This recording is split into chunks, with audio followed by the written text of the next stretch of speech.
Ce samedi, dernière manche des championnats de France de parapente à Monclar.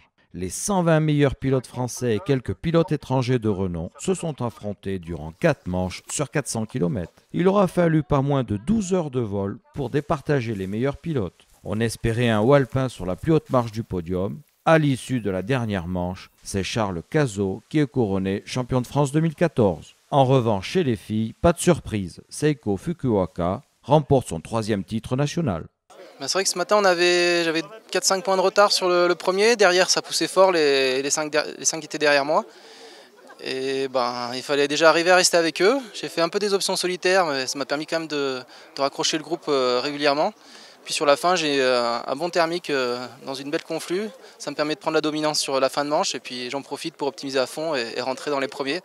Ça gomme la différence de points et ça me permet de gagner. C'est top, ça fait un petit moment que j'attendais, donc c'est cool d'y arriver.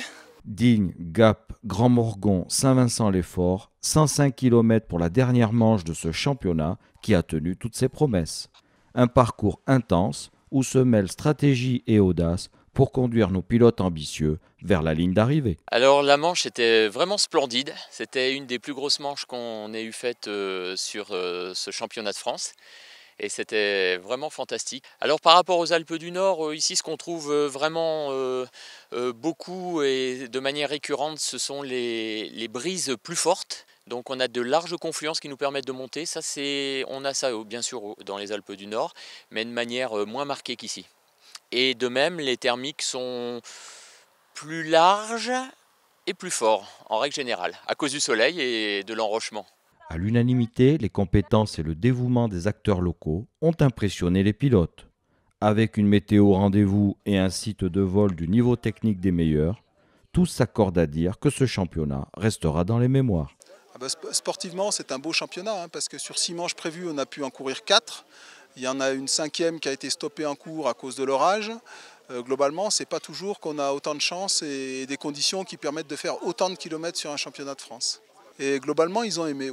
La variété entre les cheminements sur les crêtes de la Blanche, qui est du vol de montagne assez tonique, et puis la finesse de chercher des thermiques sur des reliefs plus doux devant, aller tourner Serponçon avec des spectacles magnifiques sous les yeux. Et du coup, ils nous ont offert un super spectacle, donc voilà, on n'aurait pas pu rêver mieux. La question soulevée par les concurrents enthousiastes et par Jean-Pierre Poulot, président de la Fédération française de vol libre, à quand une Coupe du Monde à Saint-Jean-de-Monclar? Se faire des épreuves comme là, de plus de 100 km dans des créneaux comme ça, c'est vraiment exceptionnel.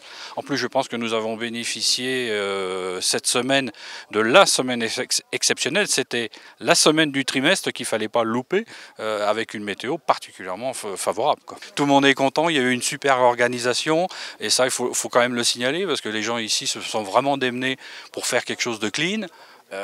La météo est magnifique, les gens ont tous la banale, on est heureux.